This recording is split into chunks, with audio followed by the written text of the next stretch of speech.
Growing a business is kind of tricky right now. Supply chains are squeezed, tariffs and trade policies are dynamic, and cash flow, it's tighter than ever. You need clarity to come out on top. Without it, you risk falling behind. If only you could hop in the DeLorean and see the future, right? Thankfully, there's NetSuite by Oracle. NetSuite has real-time forecasting to help you move ahead with confidence. This is your AI-powered business management suite and the #1 cloud ERP. Trusted by over 42,000 businesses, NetSuite brings accounting, financial management, inventory, and HR all under one roof. It's your single source of truth, giving you the data and control you need to move quickly. And with AI built in, you can automate the busy work and focus on strategy. NetSuite helps you see what's stuck, what it's costing you, and how to pivot fast. If I were running a business with a lot of moving parts, I'd use NetSuite for full control over everything. Tame the chaos with NetSuite.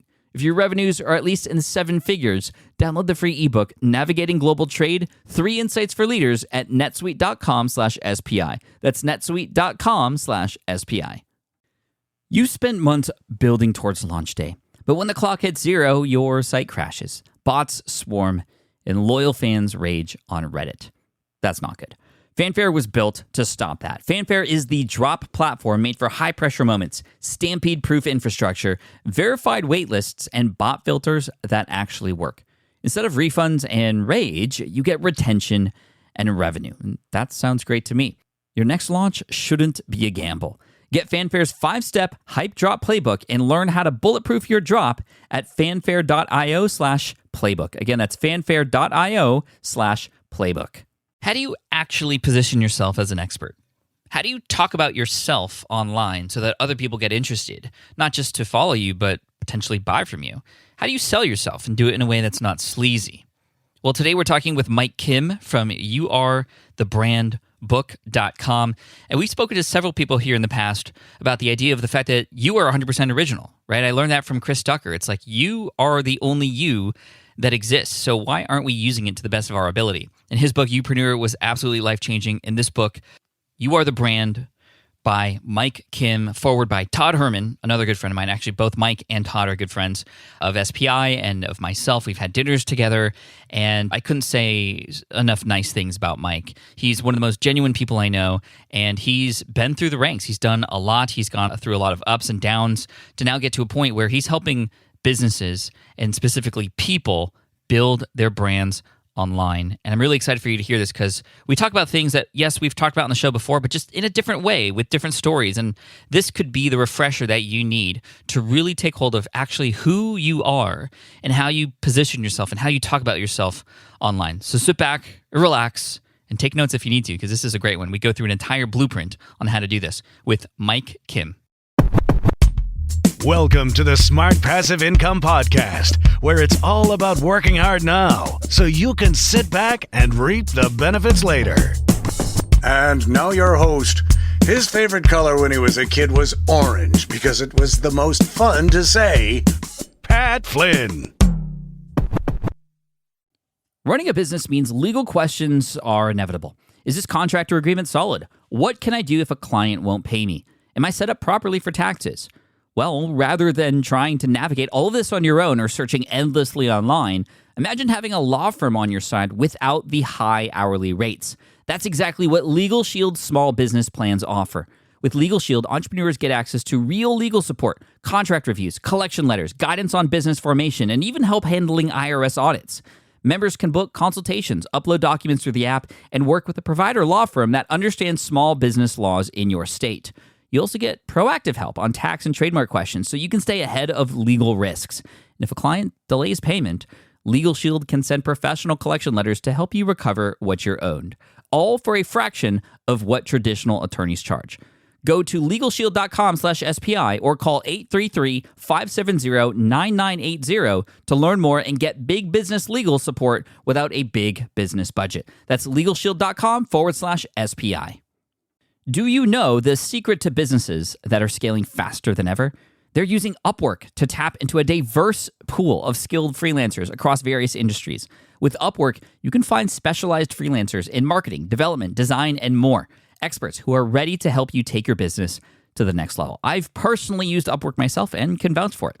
Posting a job on Upwork is easy. With no cost to join, you can register, browse freelancer profiles, get help drafting a job post, or even book a consultation. From there, you connect with freelancers that get you and can easily hire them to take your business to the next level.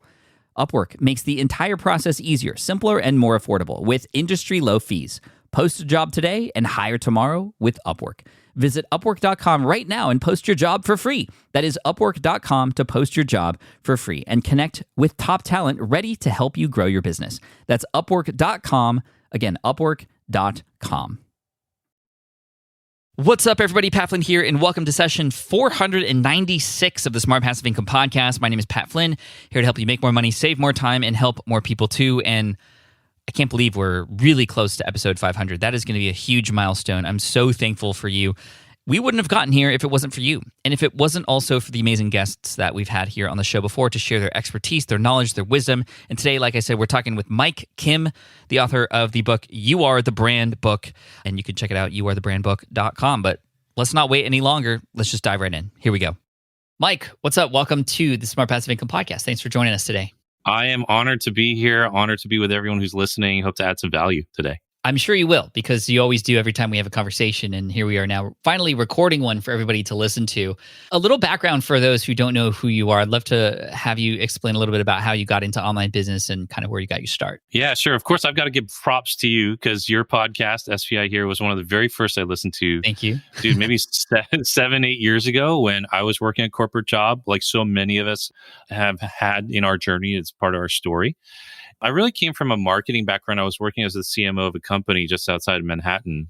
And I enjoyed the job, but I also didn't. I really craved freedom. I wanted to have locational like independence and be able to work my own hours, all typical stuff that we've always all wanted. But I really niched down into copywriting. That was really my specialty. And as I focused on that over the years, I started attracting higher profile clients as a freelancer, started putting myself out online. And now there's two sides really to the business. One is as an online educator through my podcasts and courses and so on and so forth. The private client side has been running launches, writing copy, or doing brand strategy for thought leaders, people who are in the thought leadership, expert space, information products. And I think what's been really fun for me is to market people. This phrase, personal branding, is now kind of commonplace. And people are like, what is that? And it's identity. A personal brand is your identity. It's a carefully crafted or at least intentional identity made up of your ideas, your expertise, your reputation, your personality. Now, we all have that personal brand, but the challenge is building a business around it. So we all had reputations now. We all have our Instagram profiles. Everyone's got quote unquote a brand, but building a business around it was a struggle for me when I started. I got bits and pieces. Obviously, I gleaned a lot of wisdom from you in the show. This pathway just kind of found me, and it's what I've used over the last probably 6-7 years to help a lot of people do this. So, yeah. So how do we define the difference between you showing up online and being the brand essentially versus an actual business behind it? What are the first steps in terms of approaching it that way? I see it in a couple of steps, but the first and foremost is just having a point of view.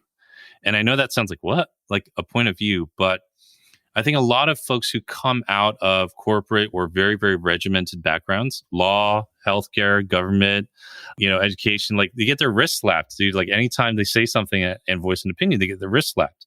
So I found that you can tell people, yeah, launch a product or create a course or do a mastermind.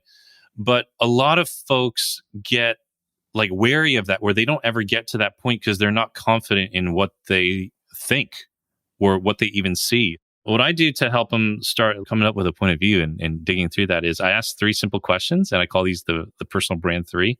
I'm from Jersey, so I'm a little salty, but it's not bad language, but I ask them, like, what really ticks you off? What breaks your heart? And what's the big problem you're trying to solve? And I like to pull on emotional language because when you ask someone what ticks them off, that's really the injustice they see in the world. And what breaks their heart is the compassion they have for the world or for people.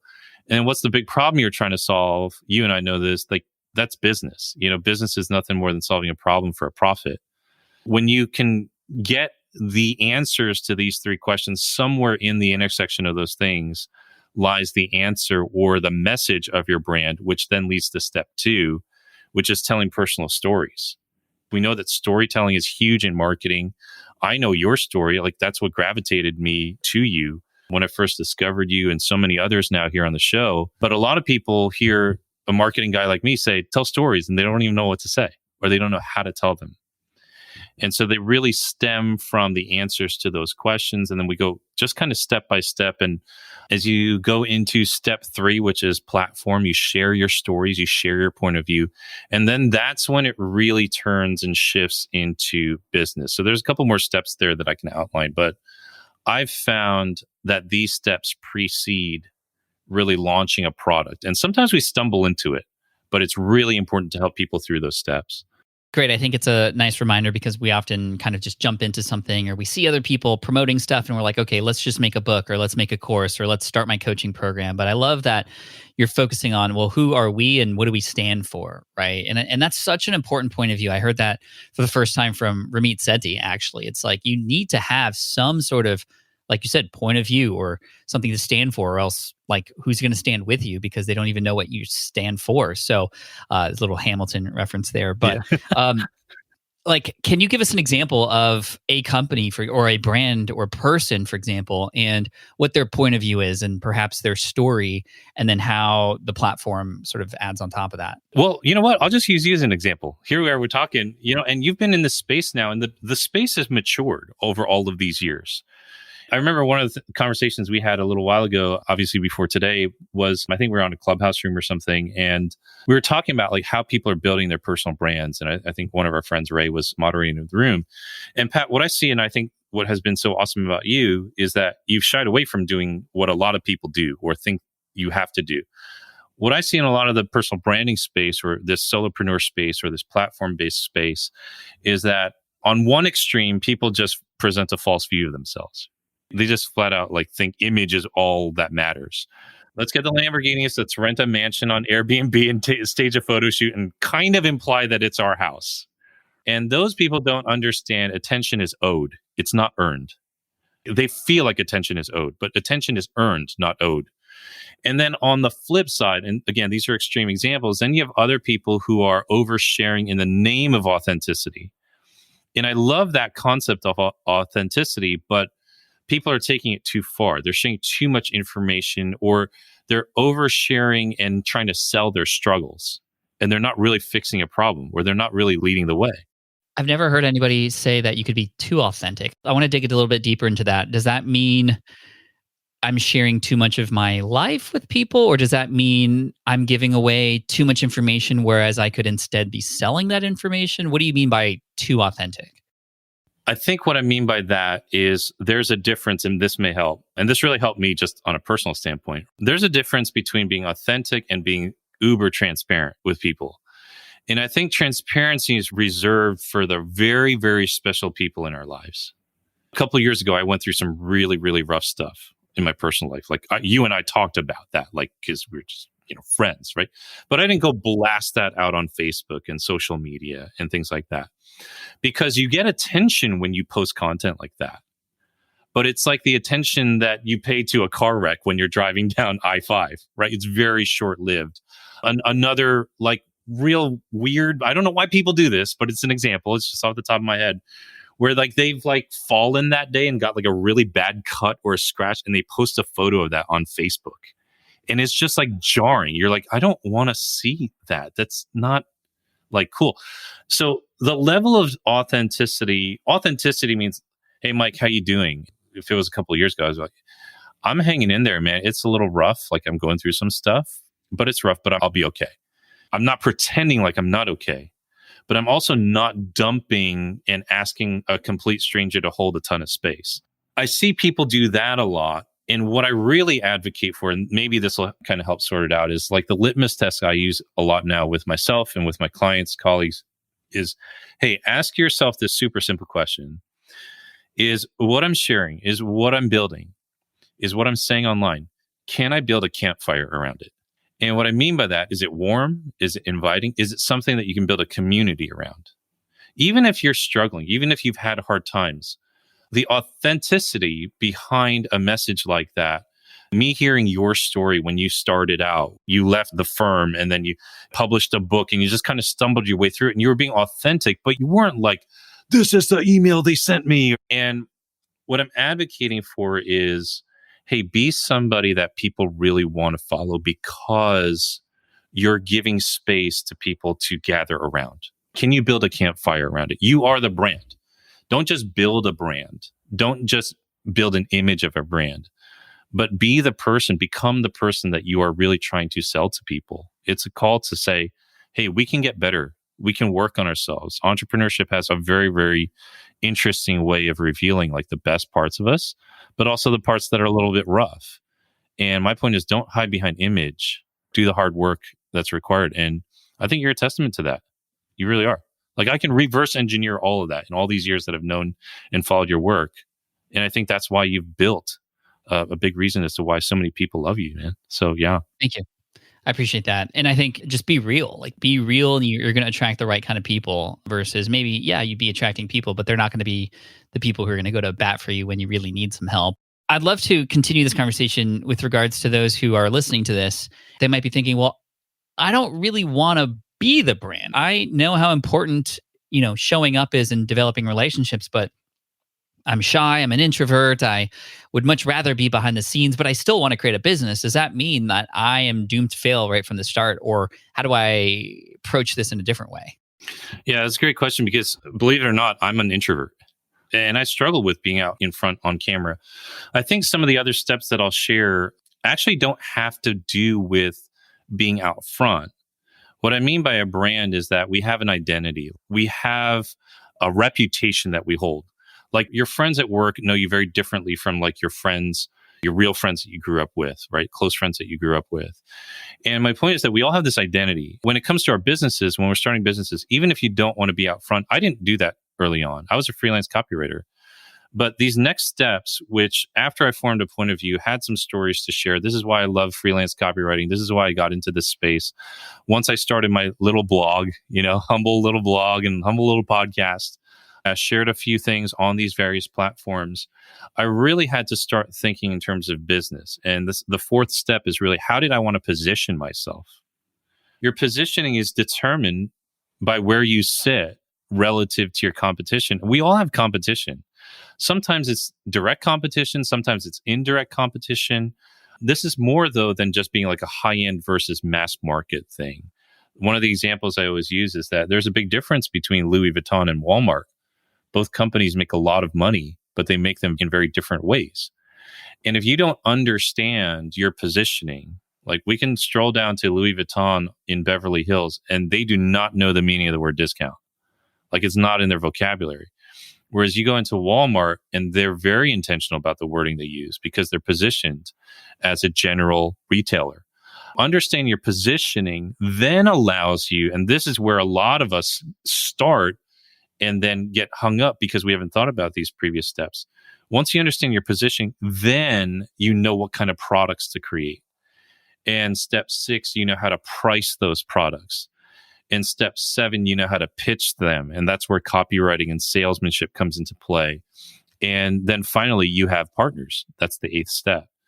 And what I've found is that whenever there's a breakdown somewhere along this framework, it's usually because a previous step hasn't really been thought through. Imagine, I just write a book. I don't really know my positioning in the market. I don't have any real stories to tell. I haven't really thought through my point of view. I'm just sharing tactical information. It doesn't resonate. It doesn't stick. It doesn't align with people. So just thinking through these steps is something that's really, really important. And I've seen just a lot of people get frustrated because they haven't thought through them. I think the positioning step is really, really key. And with how much information there is there now available to anybody, I mean, we could find any information anywhere. So it's important to know that beyond the information and beyond the what, it's the who behind it, just like we're talking about. But position, does that mean your Louis Vuitton, Walmart example, does that mean position in terms of who it is you're targeting, or what is it that you're offering, or are we talking niching down here? And how does one do that? How do you even know what position you should be in? I remember this story a couple of years ago. I was at this business networking dinner and I was sitting next to this guy. He was the owner of the largest commercial moving company in the state of Connecticut. And so, dude, I go to him, I go, "Hey, Steve, how's business going?" And he goes, "Oh, Mike, you've always got to pay attention to the competition." And I assumed he meant like other moving companies. I was like, "What do you mean? Are there like a lot of other companies? I thought you guys were like the big fish in the market." He's like, "No, my competition is anyone who has a friend who has a pickup truck." I just kind of like laughed. And I was like, "Oh, that's interesting." And what I learned from that is that if you don't really have a clear position, you open yourself up to, and your market up, the people that you're targeting, to folks from that can be very, very easily distracted. Another story that really exhibited positioning to me, not too long ago, I was in London for the first time. And I got to meet one of the designers for this really high-end fashion brand, Burberry. And we all know their trench coats, their scarves, those checkered patterns. Like, it's a very high-end brand. And she was showing me around the marketing district in downtown London. She goes, "Hey, I don't know if you knew this, but the biggest moneymaker for Burberry this past year or so when we met was their lower cost bag. And the reason the lower cost bag sold so well was because Burberry was positioned as a higher end. They knew their positioning. So they had this identity, this reputation, this place in the market's mind. And yet when they downpriced the bag to $600 and it became much more affordable to the everyday person, that's the thing that sold the most." So I think where people go wrong is they automatically assume price determines your positioning. It doesn't. It's something that you have to think a little bit deeper about. It's not just price, because if that was the issue, then sure, Burberry, they would never lower their prices. They just were able to play with and had flexibility with their identity in the marketplace. And over the last couple of years, you've seen this happen a lot in the expert space, where there are folks who have really big followings, really big platforms. They have high-end coaching, they have high-end masterminds and courses and so on and so forth. But then they'll release a product that's affordable to the everyday person. It might be a planner. Like, we have some mutual colleagues who do really well selling different types of journals and planners. But a lot of the reason as to why that works so well is because the positioning of the brand is high to begin with. There is an identity that they have in the market that is high. And then when they offer a product that's a little bit more affordable, it just blows up. It does really, really well. I hope that sheds a little bit of light. It's not just pricing. Yeah, but there's a lot of stories that we see in this happen in business that a lot of us in the solopreneur space don't know about or don't consider. And it really sets us up to have all these other things in our brand determining our positioning rather than us determining our positioning from the outset. Yeah, that was similar to my next question, which was like, when you're in this process of building your brand online and such, when it comes to positioning, is it like, okay, before I go out there, like, I'm just going to write down my mission statement and my values, and that is going to be my position? Or is this something that needs time to be sort of like massaged and figure out, like Play-Doh, or is this coming from externally, or how do you nail that? There are three things that I look at when I look at the identity of a brand to help in their positioning. This is one of the things I talk quite often about. And these are in no particular order, right? But they're like three legs on a tripod. If like one of them is off, it feels totally off. The switch pod. Yeah, there you go. Even though that's a great product and I use it all the time, it's right over there, But you got the visual identity, right? And that's what we normally think about branding, right? It's like how it looks, your photos, your colors, your fonts. There's a verbal identity, which is how you talk, like how a certain brand talks. This is why, again, Louis Vuitton doesn't use the word discount in any of their marketing. They have a verbal identity. The third identity is really their value identity. That's the positioning. Now, when you start out, it's sometimes really difficult to figure out where you want to be in the market. When I started out, I was wrestling a lot with this, right? And I had to realize one day that it really started with determining who I wasn't. So I drew this like little graph, and I don't know where I got this. I think I was just frustrated. I was just trying to map out stuff. I asked myself, I'm in marketing, I'm in branding, I have this C-suite job. I clearly know a few things about marketing. Who do I want to target? And I drew on this like little 4x4 graph There's an x-axis, y-axis. At the top, I put the word marketers. Do I want to speak to professional marketers or do I want to speak to non-marketers? And that right there just really helped me because I realized the folks out there who speak to marketers, these are guys like Social Media Examiner, ClickFunnels. These are the brands that professional marketers like me read and pay attention to. Then there was a whole market of people who were non-marketers. They were professionals in other areas. They were coaches, consultants, speakers, you name it. But they were looking for marketing information for their own businesses. And I looked at other businesses like Duct Tape Marketing, John Jantz, great book for the everyday small business owner. Copy Blogger, Brian Clark. I just loved their content because it was so written to small business owners. So they were speaking to non-marketers. But that wasn't enough. I had to think, do I want to teach huge strategies, big strategies, campaign strategies, or do I want to teach tactics? And I know that a lot of people use those words interchangeably. So let me just kind of share a little bit what I mean. Tactics for me were like little practices that you could use quickly to change an outcome. If we think about it in military terms, you've got an overall campaign strategy. And then within that, you have tactics. We're going to use this fort. We're going to use those rocks. And so I saw these companies who were teaching tactics, Duct Tape Marketing, Copy Blogger, Quick Sprout, Neil Patel, great guy, HubSpot, Social Media Examiner. And I realized I could not compete with those guys because they had teams of writers. They had millions of hits, ton of traffic where they could teach stuff on split testing, button colors, open rates and stuff like that. And I was just a solopreneur. That was such a relief to me, Pat, because I was like, oh, yeah, QuickSprout, HubSpot, Social Media Examiner, Duct Tape, all these guys, they're in the marketing space as well, but they're not my direct competitors. They're not. And that took a load of weight off of my shoulders. I didn't have to do split test blog posts and all this kind of crazy stuff. I could focus on strategies for non-marketers. Then when I thought about strategies for marketers, these were like the global ad agencies. These were like Ogilvy and Mather. These were the big agencies that are out there and the big data firms that are running political campaigns. I just found my little corner of the market where I was focused on non-marketers, teaching them brand strategy, which is stuff that I did for my company, the company I work for, the small business. And I was able to just kind of unpack those. And then I found that the folks who were starting to follow me were people who wanted to become solopreneurs, who wanted to become coaches, consultants. And honestly, I would say that that was just because I was in the communities that I was learning blogging and podcasting in. They're like, hey, you know a little bit about marketing. Do you think you can help me on this? And I'm like, I market a business. It's like an educational company. But then I started to kind of overlay that with the things I knew from work for this new client base. And that's really how it kind of took off. So, and just to tie a bow on that, when I was talking about positioning there, I was very intentional early on. I did know this.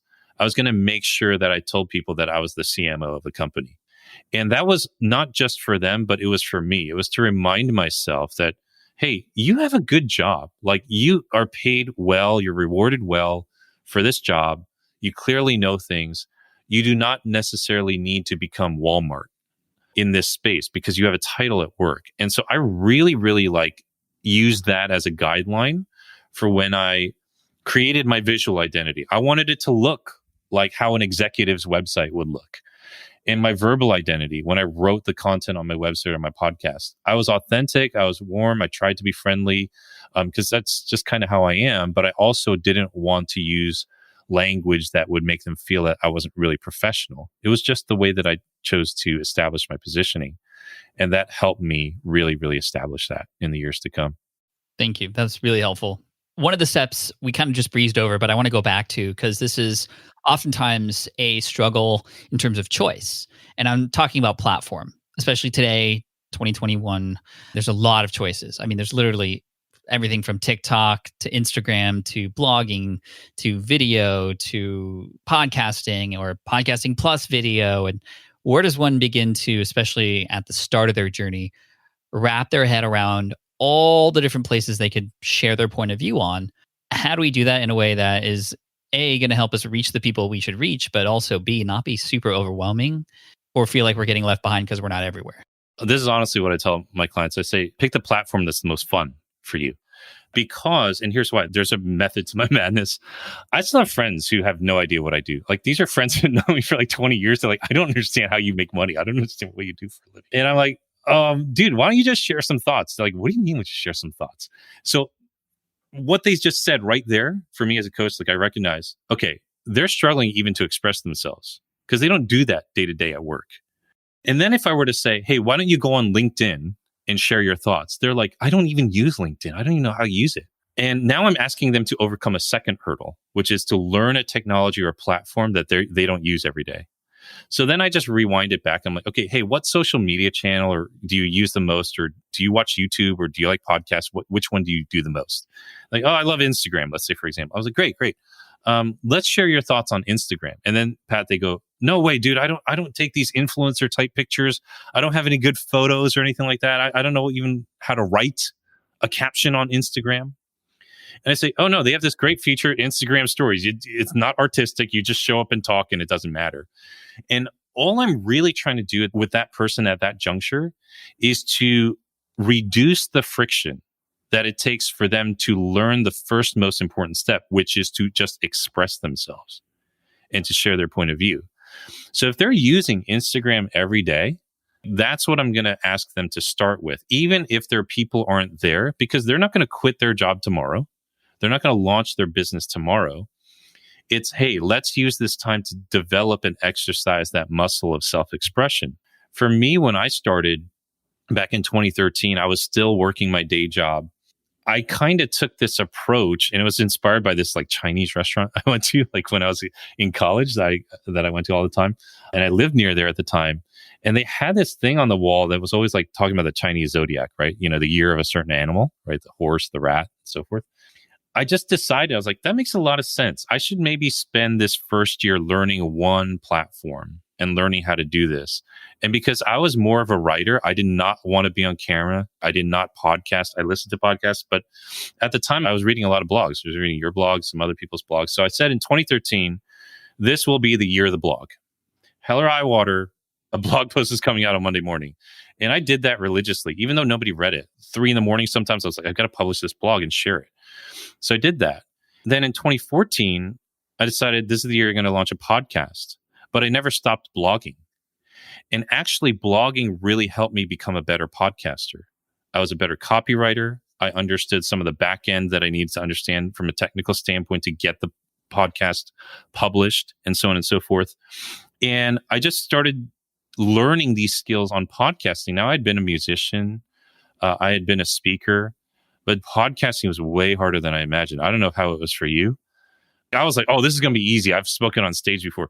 Then I sit down and there's nobody in the room and I'm just talking to a wall and I'm like, I suck. Right? And I learned I have to bring 100% of the energy when I do a podcast because there's nobody in the room. But that helped me do webinars. That helped me do Zoom calls.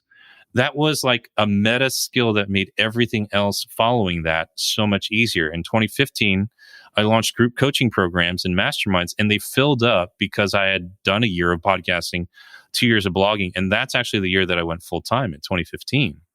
Every year after that, sure, I was learning a lot of little things, but I really made it a goal to learn one platform or one particular discipline. 2016, I launched products. I did my first online courses. 2017, I launched an event, right? Those were my first business events, workshops. 2018, I started speaking at conferences a lot more. 2019, I started adding video to the mix because I felt good with podcasting and blogging. And I finally felt good enough to like put my face on YouTube. So I started toying around with video. And last year, of course, was writing this book. And this year's talking about the book.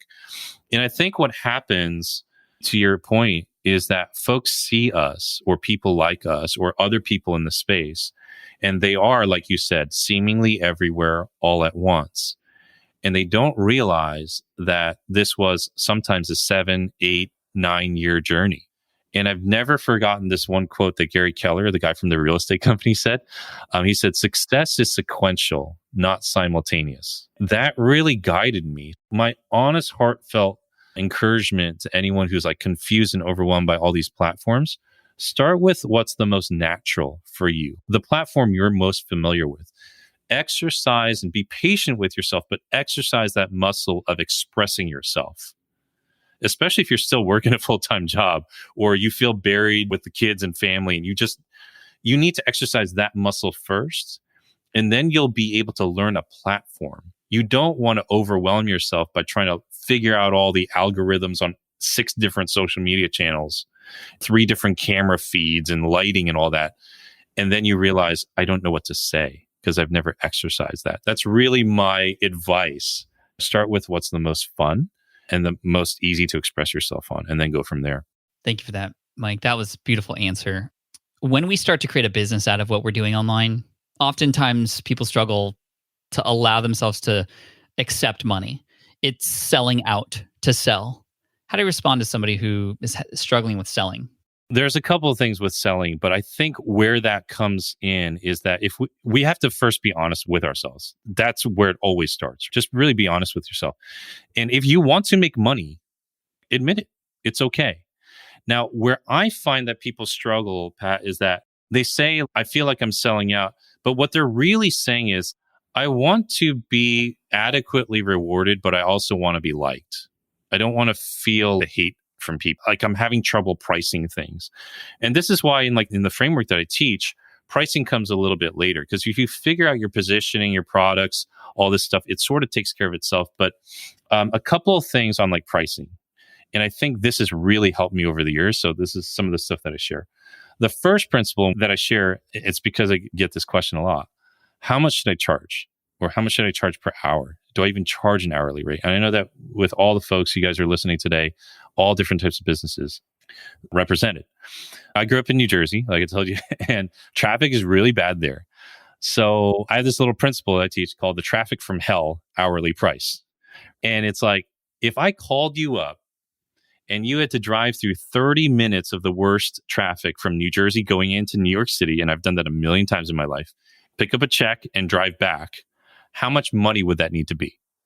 And I'm talking like the most standstill, life-sucking traffic you'd ever find, right? Like bumper to bumper for half an hour, pick up a check, bumper to bumper back. When I ask clients, hey, you told me your rate is $100 an hour. Would you drive across the GW Bridge into Manhattan to pick up $100 from me and then drive back to New Jersey? They're like, no. I'm like, okay, well, that's a starting point. I'm not saying that any number is arbitrary, but that's at least a starting point. How about for 200? Would you do it? I don't think so. What about 500? Yeah, I'd consider it. What about 1,000? Oh yeah, I'd definitely do it. Okay, let's at least narrow that down and use that as a starting point. So many of us don't even have a starting point, that we're just, all we do now is look at what other people are charging and then come up with our price that way. And we don't really take into account that our business is there to serve us, not for us to just serve the business. I at least start there. So if someone gives me an honest answer, hey, an hour of my time driving across the GW Bridge for traffic, would be $500. Cool. Let's at least start there. I did that with one-on-one coaching calls. I started to do that with contract work and so on and so forth. And those prices have changed over the years. But that's at least a starting point. Another way that I teach folks to kind of price their services or their products is to just simply create a 3x3 grid, like 9 boxes, right? And across the top, you're going to have the amount you're going to charge. Up and down the side, it's the level of service you're going to provide. And this is in the book. So this alone may just make it easy for you guys to understand if you pick it up. But a lot of us just have one price. We just have one rate. And we don't take into account the level of service. And we don't take into account the amount we're going to charge. Let's say that I say you have good, better, best, silver, gold, platinum, whatever that represents the level of service. What is the least amount of money that you would offer the best service that you provide?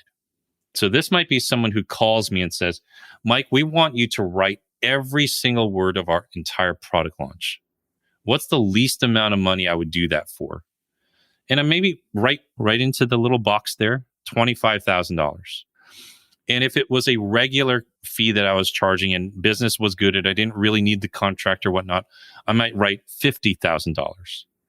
And a windfall amount for the best level of service that I could provide might be $150,000. And those are all different amounts that I've charged clients. And what I've realized, Pat, is that if we don't ever set a windfall amount, we will never get a windfall contract. And you can apply this to courses and products. So instead of me writing the launch, maybe that's the best level of service I could provide. Maybe the mid-range of service I could provide is a copywriting course and a launch strategy course and some coaching calls. What's the least amount of money I would charge for that? I write something down. What's the regular amount that I would charge? Write that down. What's the windfall amount that I would charge? Boom, write that down. And I'm seeing this all right in front of me. And the standard level of service might be just copywriting swipe files that I sell. So what's the least amount I would charge for that? Maybe it's $79. What's the regular amount I would charge for these swipe files? It might be $200, $300. What's the windfall amount? I'd love to sell them for $700. And now we at least have a visual. And dude, what happens is when I do this with people and they actually map this out, I'm like, hey, do you see like the amount you're charging for this is the same as that level of service at a windfall amount? And they're like, oh my gosh, I didn't even realize that. Now let's trace it back. Like you told me that you're positioning in the market, like you want to be Louis Vuitton in the market. Yeah, but Mike, I don't really know if I have that kind of reputation or anything like that. I'm not really sure how to do that. What I tell people in that scenario is you need to explain to the prospect or to the client what level you're at. So I can go into that for a moment, but does that make sense right there? Like how to price that? Yeah, it almost is like, I've been diving into stocks a lot, and a lot of analysts come out with reports, and these reports always have like a bear case and a bull case, and then like a super bull case. So we can kind of at least, even though in 99% of the cases, they're not going to be exactly right, it at least gives us perspective on where things are dependent on what the company is doing and how it's performing. And I feel like it's very, very similar in that case. And I love the matrix idea and thinking about the different levels of service and the prices that you charge. And I think if a lot of people did that, like you said, with your clients, you start to realize, oh my gosh, I'm only charging $100 an hour. That's not even on here. What am I even doing? I'm not even valuing myself. And I love that you mentioned that, because when you got started in looking at stocks, it's kind of over, like I'm looking at crypto now and everything, right? Like everybody else in the world. And it's like, it's a little overwhelming. And for us as the service providers sometimes, or even when we're selling our courses or products, like just you realize you may be someone's first. I ran into this a lot of times where some prospects would contact me, or some buyers of a program would like legitimately have questions. They would email me about a course that I was promoting. This was the very first time that they'd ever done this. And I would often ask them, whether email or on the phone or whatever, what are your expectations in working with a paid copywriter? And if they respond like, I don't know what to expect, then I just ask them, kindly speaking, what do you know about the different levels of copywriters? Right? And they would say, oh, Mike, I'm not really sure. I honestly don't know. So I'd say, okay, let me frame this out. A level 10 copywriter is somebody who might charge $25,000 just for the consultation, $150K to write the campaign, plus a few percentage points as a commission from the sales of the product. And I will say these are guys like, Dan Kennedy. I don't know if you've heard of him, but he wrote Proactive's campaigns. Jay Abraham, who turned around Icy Hot. These guys are like a level 10. A level 1 writer would be someone who would just charge you between like $1,500 to $3,000, but doesn't really have any real experience. And then when I started out, I would tell them, I'm like a level 7 going to a level 8. Even that right there isn't honest. It's an authentic conversation that allows us to frame our fees. And more importantly, it allows us to frame how we're coming across. So we don't feel like a sellout. I'm always advocating for the business owner first, for the people who are listening to us first. Hey, I want you to do the inner work to really understand your own value. And this is also a positioning tool. Okay, I'm not Jay Abraham or Dan Kennedy, but I'm not a slouch either. I've said this to clients like Don and like John Maxwell and these folks, and it really serves them to understand how I'm going to show up, my level of experience. And then, after those clients, I've said the same thing to other clients. And when I can say a little bit of my body of work, or I have a podcast that's reached this many people, or courses that have helped this many people, it really helps you get away from feeling like I'm selling out, or I'm pricing things just in a totally random way, and I don't really have an idea of what I want to charge. So I hope that really helps so many of us get an idea. Probably the best discussion I've had about pricing here on the show ever. That's really great, Mike. Thank you for that. I do want to give a shout out to your book. I mentioned it in the intro. Tell us about the book. You are the brand. We've discussed a lot of the things that you've talked about in the book, but obviously you go much deeper into it. Who is it for, and where can we get it? Yeah, so you can get the book at youarethebrandbook.com. And really, it's about building a business around your expertise, your ideas, your message, and your personality. But we all have to realize that we are the brand. You are the brand. It's no secret. More people than ever before are building businesses based around their personal brand. Why are some people creating 6 or even 7, multiple 7-figure businesses while others are striving to make like a consistent income? And we touched on some of that today. And it's really this 8-step blueprint that the book walks you through: how to identify and showcase your unique expertise, pricing stuff that we covered today. One of the big things, Pat, in the book I talk about is that the most effective marketing strategy is simply tell the truth. And I think people are hungry for that. They just really want a level of real authenticity, but they also want leadership. And so it's just a challenge to higher integrity, authenticity in this world of social media and so forth. And it's really for people who want to launch out into an expert business and want to see how businesses are built. Some of us who have made it, like especially in the early years, we just stumbled through this stuff. And we just kind of, you used to say all the time, you're the crash test dummy, right? And I loved that.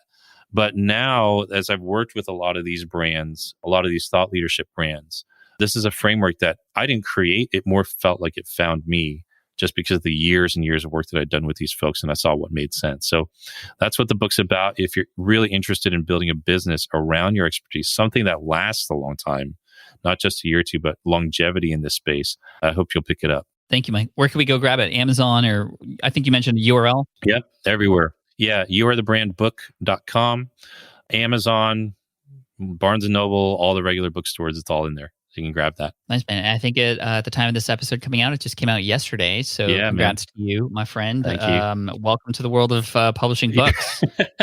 It was hard to do. I don't know how you felt. Oh man, it was every time. So it doesn't get easier. It doesn't get easier. Just FYI. Thank you. No. Dude, thanks so much for having me, and for all of you listening today. I hope you found this conversation just real helpful. Thank you so much. Absolutely. Super grateful. Thanks, Mike. All right. I hope you enjoyed that conversation with Mike Kim. You can find Mike at MikeKim.com, on Twitter at MikeKimTV. And of course, youarethebrandbook.com, available everywhere, which is awesome. And congrats on the book, Mike. I appreciate you. And thank you for adding to the library of books and knowledge and just inspiration out there for people who need to hear this. And of course, today with the creator economy just in full stride right now, this is the perfect time to learn about how we can position ourselves to not just, again, build followings, but to have fans, and to have those fans perhaps transact with us in small and big ways and refer us to other friends, other family members, other communities over time. This is big stuff. This is big stuff. And I would imagine this could be an episode that you could listen back to with your team, your colleagues. So make sure to share it if you can. smartpassiveincome.com/session496 for the share link, and also where all the show notes and links for everything mentioned here in this episode are going to be available. So again, smartpassiveincome.com/session496. Cheers, peace out, and as always, Team Flynn for the win. Thanks for listening to the Smart Passive Income podcast at smartpassiveincome.com. I'm your host, Pat Flynn. Our senior producer is Sarah Jane Hess. Our series producer is David Grabowski. And our executive producer is Matt Gartland. The Smart Passive Income podcast is a production of SPI Media. We'll catch you in the next session.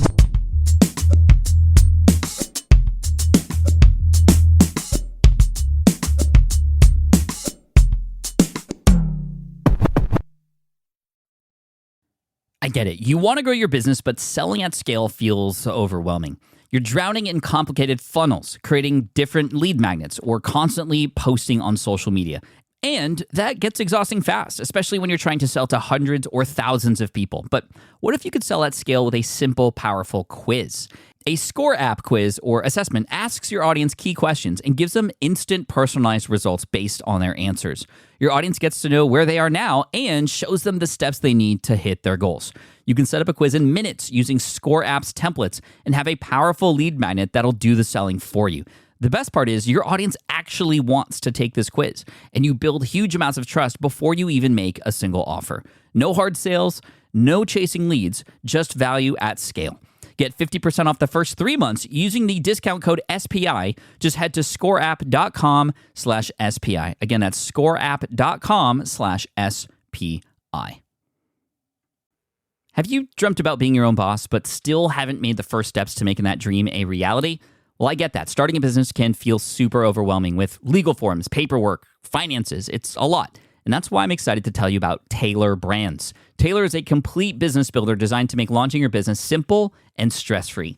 You can register your LLC in just minutes, keeping your personal assets and the business assets separate from day one. From there, you get access to everything you need to get off the ground. Legal documents, licenses and permits, invoicing and bookkeeping tools, and even a 100-day business coaching program, all designed to help you hit the ground running. You'll also get a free, personalized business plan, branding tools, and so much more. And of course, listeners of this show get an exclusive 35% discount to get started. All you have to do is head to taylorbrands.com/SPI. That's TAILORBRANDS.com/SPI. Stop dreaming, start building with Taylor Brands.